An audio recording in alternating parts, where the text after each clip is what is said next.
We pride ourselves that at Har Sinai we said Nasa v'Nishma, and we were willing to accept the Dvar Hashem without first hearing an explanation, understanding, without any prerequisites. Nasa. Many people forget that at the time we said Nasa v'Nishma, we got two crowns. One for the Nasa and one for the Nishma. It's very important that we said Nasa first, but it was just as important that we followed it with the Nishma. The Meiri explains the pasuk, Tuv tam vadas lamdeini ki b'mitzvosecha ha'emonti. Ribono Shalom, I want to know tam vadas. I want to understand what I'm doing. I want to understand the parameters, the depth, because I already believe in it. I don't want you to explain it to me in order that I should believe, in order that I should do. The Nasa comes first. But once you have the Nasa, once the mitzvosecha emanti, there's an idea of Tuv tam vadas lamdeini. So it was very fitting that Rabbi Berkowitz took care of the Nasa, and I'm going to address the Nishma. The Shari Tshuva says in Shar Gimel that if you don't appreciate the depth and the seriousness of various Aveiras, then it's impossible to really deal with them properly. And therefore he has a whole Shar Gimel of going into the details, the ideas behind these Aveiras, so a person will have the Nishma and be able then to enhance his Nasa. Now sometimes people ask, why in these inyonim specifically, inyoni arayis, sniyas, pritzes, is the Torah so machna? Our Chazal so machna? Used to have an old uncle, an old sickly uncle, that would come from Chutz La'aretz and visit us and stay with us between Pesach and Shavuos. We have a very small home, or had a small home at least in Matidyo in those days. And we had, Kenai Nahara, 11 children sleeping in 2 bedrooms. 5 girls in one room and 6 boys in another room with triple bunk beds. With a kid on the top hit his head on the ceiling every time he got up. And when my older 2 daughters became teenagers, they came to me and said, Tati, we can't share a room with our bratty little sisters anymore. So they came up with an idea. I had a separate house for my svarim. And that house happened to have 2 bedrooms in it. So my daughter said, we want to move into the study and occupy those 2 bedrooms and have a menschliche bedroom each for ourselves. We can decorate and feel like young women, not little girls. So I permitted them to move into my study and to have their own bedrooms. But when my uncle came, there was no place for him to stay except in that study. And it became a problem of yichud. So I told them that for the time that he's here, you're going to have to move back into the room with your bratty little sisters because of the problem of yichud. And they said, Tati, this is ridiculous. This is an old, sick uncle who was our babysitter when we were babies. Are you suspicious that Chas v'Sholom is going to do something wrong? And we promise you that we have no designs on our old sick uncle. So there's no problem. Told them there is still a problem. And I explained to them 2 reasons. And with this I will use as an introduction to get into discussion of what Tznius really is all about. The first is very practical, simple idea that any sensible person has to understand and admit to. The Rebbeinu Shalom created us with very, very strong drives in various areas. The strongest drive a person has is the drive to survive, to eat, to survive. The second strongest drive we have is the drive between men and women. That's also a drive of survival in a certain way. But the Rebbeinu Shalom put that drive in the world in order that a husband and wife should be able to mamish become one. Ishto kegufo and baal keishto. But zelu mazeh asa elokim, and wherever there is a strong drive, it's parif, and you can use it for kedusha, or it can be the worst tuma, arise, equal, same drive. Say that a bocher once came to Rebbe Lapian. He had a chasana of a close relative. It was the summer, and he wanted permission to leave the yeshiva for a few days to attend this chasana and some of the Sheva brachos. Rebbe told him the following. He said, "You have permission to go to the chasana, but tell me, the summer, are all your relatives through? Are all the women there going to be dressed properly?" The bocher said, "I have many relatives that are not through, and the Rosh Yeshiva is right. Many of the women won't be dressed properly, but Baruch Hashem, I've reached a madrega where that doesn't bother." Rebbe said, "You have reshus to go to the chasana on one condition. You call a friend of mine before you go to the chasana and say hello to him." The bocher assumed that this friend lived in that area, and Rebbe hasn't seen him for a while, so he wanted to give him a group. An hour later, he comes back to Rebbe and he says, "I've tried that number, and it's mistama, I got the number wrong. Because every time I try that number, I get a doctor's office." Rebbe said, "Yeah, that's my friend. He's a doctor." He said, "I'm a man of 93 years old, and I'm blind in one eye. And these things still bother me. If they don't bother you, something's seriously wrong, and you better see a doctor."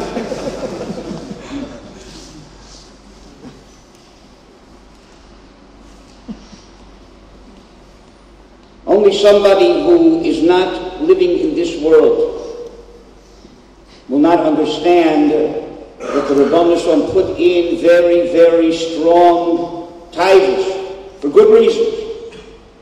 But those same titles can be used negatively.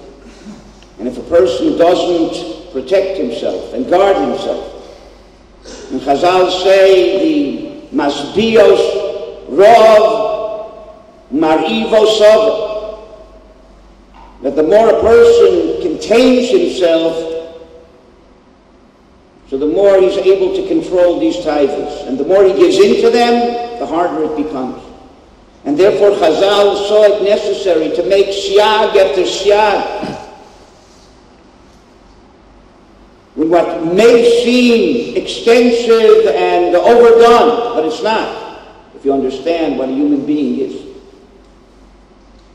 That's one aspect.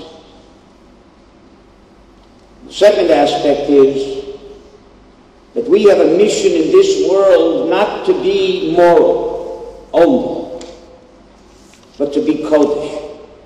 Goyim can be moral. They can keep 7 mitzvahs. The Maral says 7 is the olam hateva. A goy just has to be able to keep the natural world, not distort it, not corrupt it, not murder, not steal, not be cruel, have a social justice system. And if he does that, he'll get olam haba. But a Jew who lives a life like that is not going to get olam haba, because we have another mission in this world. We have to be a mamleches kohanim de goy kadosh. What does that mean, mamleches kohanim de goy kadosh? A kohen is the representative of the Rebbeinu Shalom to Klal Yisrael. You want to give something to the Rabbanon Shalom, give it to the Kohen. The Kohen is Shlucha d'Rachmana and Shlucha d'Idon. We are the representatives of the Rabbanon Shalom to the world. Mamleches Kohanim. How do we represent the Rabbanon Shalom to the world? Not by handing out his calling card, I represent God, you need him, give me a call. But by fulfilling the second, the Goy Kadosh. We have to be a holy nation. Kedusha means that every single thing we do, how we eat, how we drink, how we conduct our married life, our social life, our political life, our leisure life, everything, bespeaks the fact that there must be a God because this person acts in a godly way. And that is in every area of life. Give an example what Kedusha means. What it means to be a Mamleches Kohen in the Goy Kadosh. A few years ago, there was a gentleman named Feuerstein, lived outside of Boston. He owned a textile mill, which employed hundreds, if not thousands, of people. Gigantic textile mill. And his textile mill burnt to the ground. He had no more business. He had hundreds of employees, most of them not Jewish. Morally, he could have told them, look, I don't have a business anymore, you don't have a job anymore. I wish you well. When I build my business back, I would be very happy to offer you jobs, but at this point, but he didn't do that. He kept them on the payroll for I don't know how many weeks or months until they could find other jobs. And after that, he kept them on the books so they wouldn't lose their pensions. They wouldn't lose their medical benefits. The whole world took notice of this. Every media reported this Flimayid. That's Kedusha. Morally, he could have done something else. When people see that, they say there must be a God because that's a godly way of functioning. It applies to every area of life. Yeah, it could be that staying in the same house, in different rooms with an old sickly uncle is moral, and nothing will happen. But putting yourself in a situation where even it's possible, not probable, that something could happen is not Kedusha. That's not God. And we have a responsibility to be God. So if the halachas of tznius seem to be overdone too much, if you appreciate how important they are, just from a simple standpoint of how dangerous it is. You know, nobody would say, if stopping the radioactivity, if you're dealing with radioactive material, and you need 5 feet of lead to stop the radioactive material from affecting you, nobody's going to say, what's an inch here and there? 5 feet, so another inch, whatever, you know, it's about 5 feet. Who is so foolish to say, what's a millimeter here, another inch there? If Chazal will convey, these are the parameters of what portions of the body have to be covered, and if not, then it's radioactivity. The results could be devastating. The one who's foolish enough to say, well, what difference does it make? An inch here, an inch there. Is that important? Is it that important that you have exactly 5 feet of lead? Because 1 inch less, the radioactivity goes through, and it's devastating. Let me explain to you a little bit, in my estimation at least, what tznius is and what it's not. Most people think that tznius is covering the body because there's something obscene, something not right about the body. Bodies have to be covered. If that would be the truth, then we most certainly should have to cover the bodies of animals. Because if a human body is something that is obscene and wrong and whatever, negative, then an animal's body is surely. And last I checked, which may not be the case anymore, but this afternoon at least, wasn't tradition known to me of anyone who is makbid not to go to the zoo unless the animals are dressed. Tomorrow may be different, you can never tell in this world. But so far I haven't heard anybody being makbid not to go to the zoo if the animals aren't dressed. The only place I know in the world where they dress their pets, dogs and cats, is in Los Angeles. And there they don't bother to dress human beings, so it can't be because of sneeze.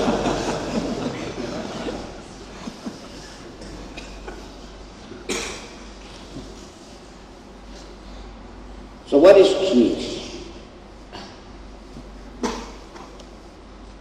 We are not, as we sometimes think of ourselves, bodies with a little Casper the Friendly Ghost flitting around inside of us called a neshama. It's not what we are. We are neshamas.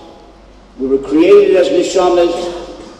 We lived in an olam ha-neshamos, tachas kisei hakavod, whatever that means, for thousands of years, until the time came that neshama had to come into a body in this world.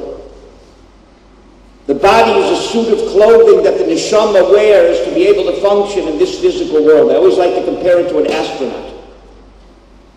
When an astronaut is in this physical world on terra firma, he can function very nice without a spacesuit. He can breathe without an oxygen apparatus. He can function without any pressurized suit. He can talk without a radio.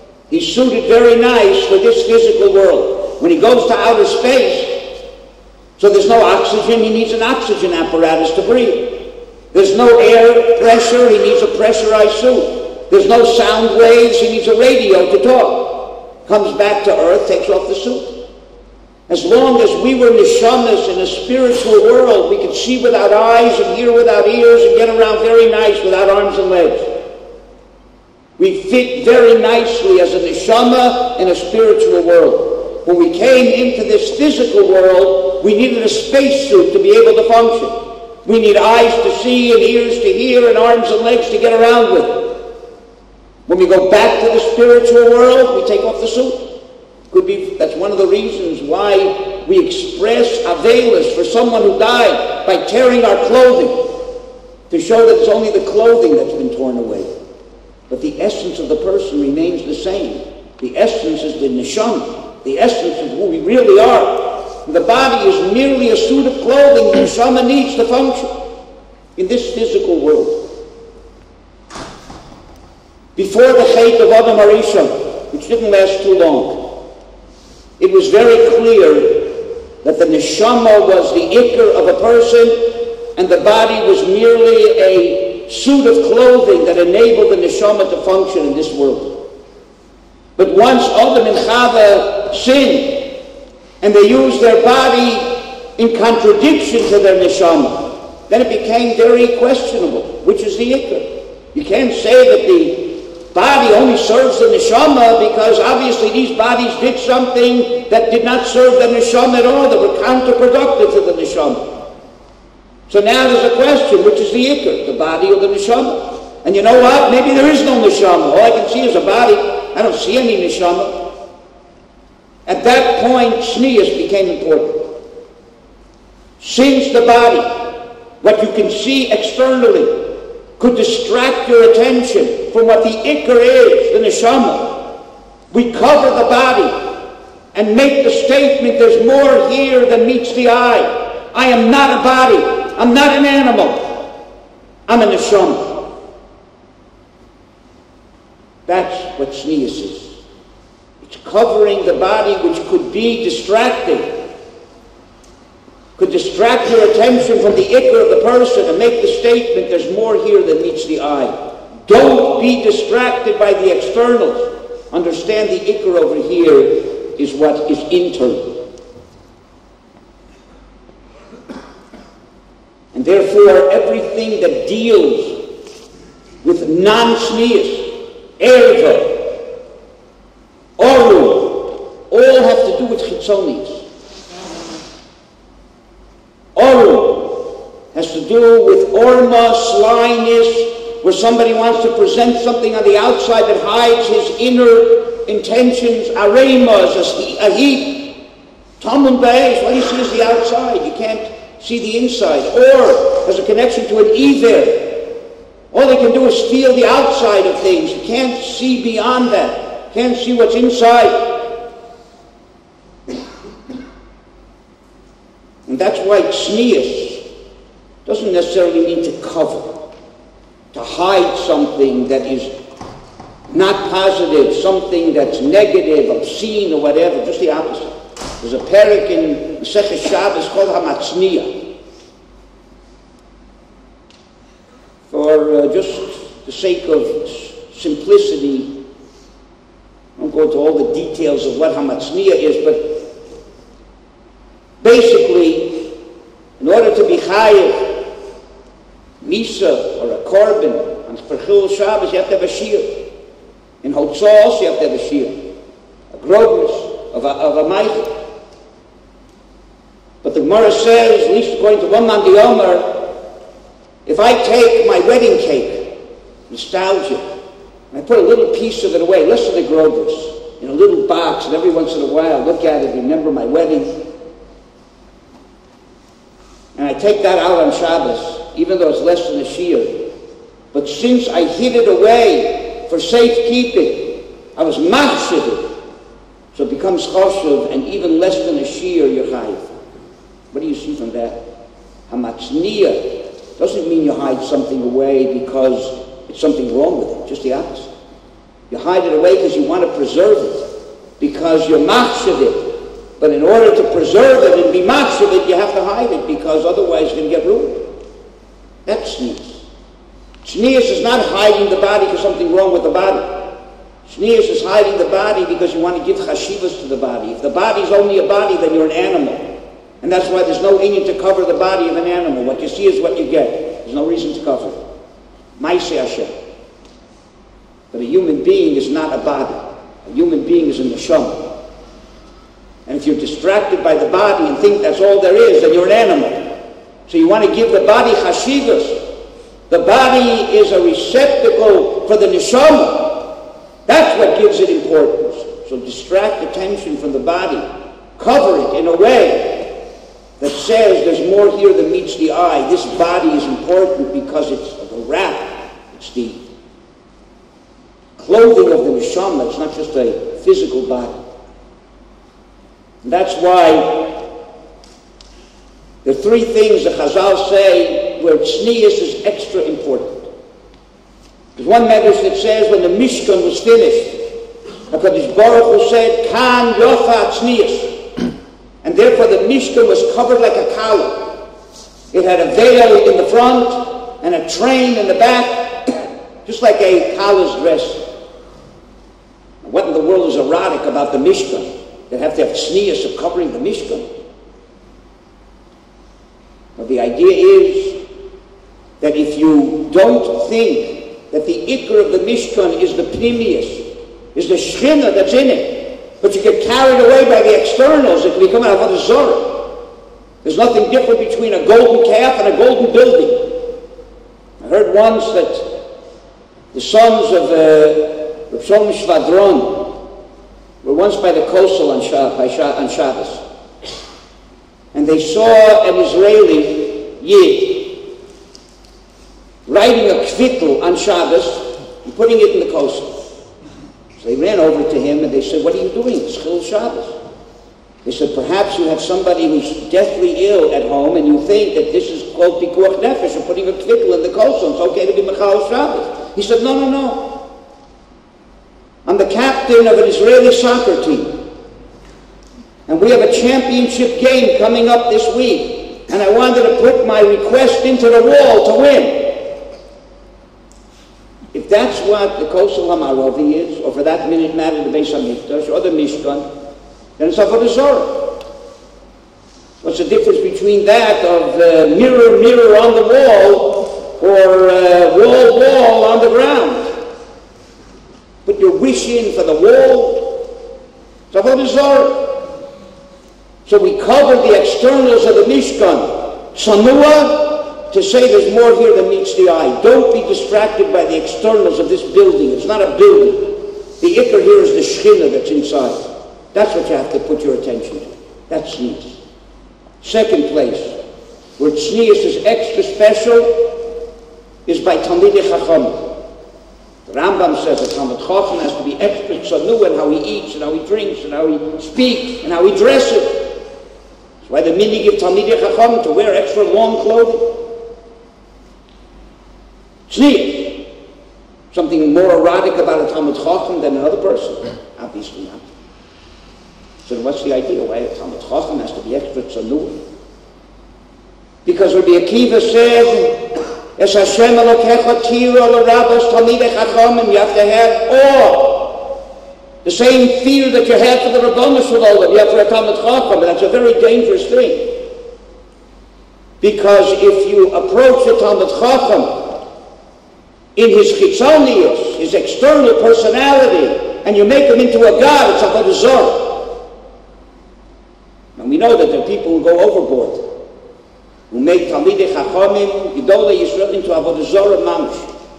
No difference. Therefore, the Talmid Chacham has to distract attention from his externals and say, it's not me that you're venerating. It's the Torah that I possess. It's what I represent, the Rabbanu Shalom on the inside. So don't get distracted with me as a personality, because what you have to direct your attention to is not me. What you have to direct your attention to is the Torah that I represent. That's what the Es Hashem Elokecha Tira, not the personality of this person, but the Torah that he represents. And the last place that tznius is extra important is by women. In this secular world, even though it's a liberated, advanced culture, women are still judged basically on their external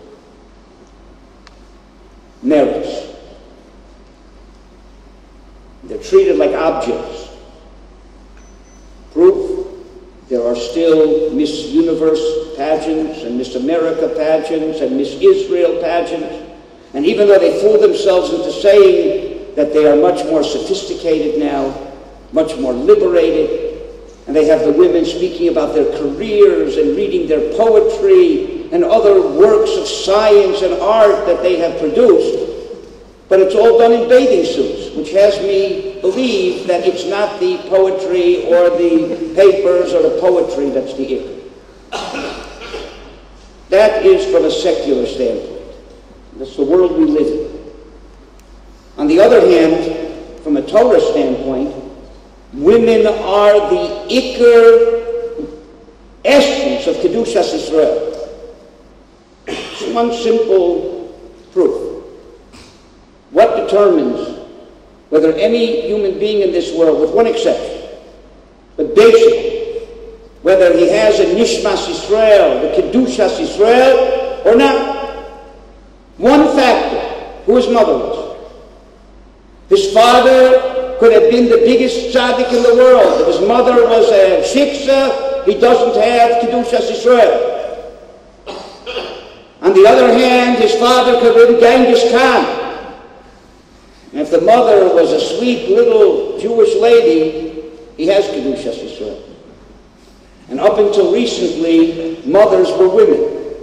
And therefore, the one nekuda that decides whether a person has Kedushas Yisrael and what passes on Kedushas is women. So from our standpoint, women are the essence of Kedusha. From the secular standpoint, women are bodies. And therefore, it's extremely important for a woman to make a statement. Don't get distracted by the externals here and think that I'm an animal with only a body. But I'm a neshama. That's the statement a person makes when they dress properly, when they distract attention. They can be attractive, but they shouldn't be attracting. There's a very big difference between being attractive and being attractive. Woman can dress like a mensch. But she's making a statement, the ikr of me is not what you see on the outside. And therefore I'm distracting your attention from that and attracting your attention to the fact that I'm a neshama. On the other hand, tznius is not totally negating any kind of external body. Because if that's the case, then we should all walk around in tents. The ideal, some people maybe are doing that already, but in any case, that is not what Jewish tznius is. That is chukas hagoyim copying the Arabs. And their idea of tznius is only external, because beyond that they have no tznius. But we should walk around in tents. Everybody should have a nice tent, so you don't see you have a body all together. All these tents walking in Rishus HaRabim with just 2 eye holes, very small ones, of course, that you can be able to see, or maybe things they have on the door where you really can't see from the outside, only from the inside, so you can't even see your eyeballs. That would be the ultimate tznius. So far, I haven't seen anybody who is mocked like that. Why? We wear clothing that l'chorah show that we have bodies. The Vilna Gaon explains the pasuk, Sheker achein v'hevel hayofi isha yiras Hashem itisalo. He says the following, when is chen and yofi, sheker and hevel, when there's nothing else? When it's only skin deep. When the chen and the yofi are externals, then there's sheker and hevel. But Isha Yiras Hashem, and an Isha Yiras Hashem, he tisalo for her beauty and her charm. There's an idea of expressing externally and being able to see that inner beauty. The Torah makes a point of it. Sorry, Imenu. According to one Girsa in the Medrash, Bas Esrim ki Bas Sheva Liyofi. Rachel was Yifas Toar, Yifas Mara, Yosef, Yifei Toar, Yifei, who cares?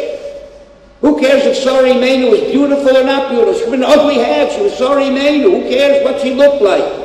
Obviously the Torah cares. Enough to tell us that. Bas Esrim, Bas Sheva. But what does that mean? Torah is telling us she was a beautiful woman. What does that mean? Because that is a very subjective thing. Very culturally subjective. You know, there's a tribe in deepest Africa called the Ubangi tribe. They have a very quaint custom. When their daughters are little, they put a half saucer in their mouth between their upper lip and their gums. And it stretches their gum. As they get older and the lip gets stretched, they put a bigger half saucer and a bigger one. By the time the girls are 15, 16 years old, By the time the girls are 15, 16 years old, they have a lip that sticks out about a foot.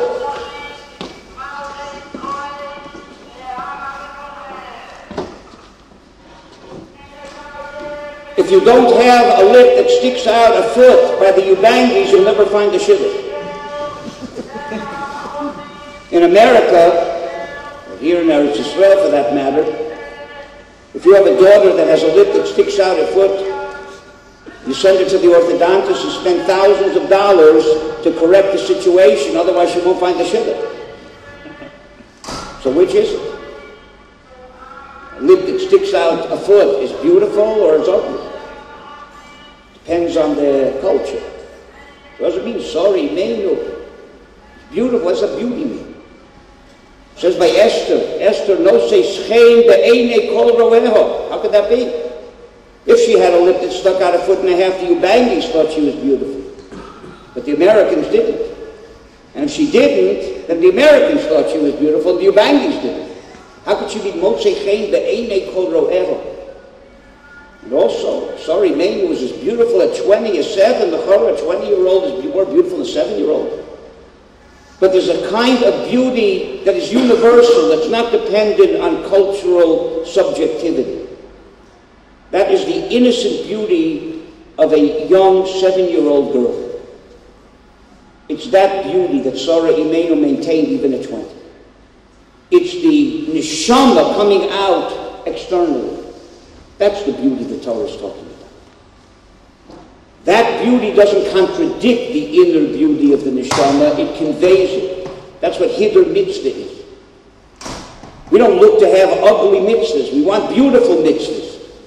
But the beauty of the mitzvah is a beauty that reflects the inner kedusha of the mitzvah, doesn't contradict it. That's the chitzonius. The chitzonius is also important. Isha Yuras Hashem Yitzchak, says the Gra, for her physical beauty. But it's only when the physical beauty reflects what that inner beauty is. And therefore, tznius is not merely covering the parts of the body that have to be covered, but it's covering them in a way that conveys a message that there's a neshama here. This is kedusha. This is Abbas Yisrael. And not that Chas v'Sholom gives the other messages Rabbi Berkowitz said.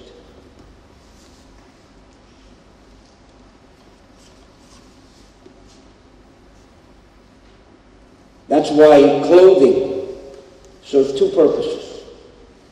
On the one hand, Chazal say that clothing, beged, comes to the lashon of boged, because the body rebelled against the neshama. That's why you need clothing. That's why there has to be the idea of physical tznius. Because since it's not so clear if the ikar is the neshama, the ikar is the body, when there's a conflict between them, they have to cover the body and make the statement that the ikar is not what you can see, the ikar is what's beneath the surface, the ikar is the neshama.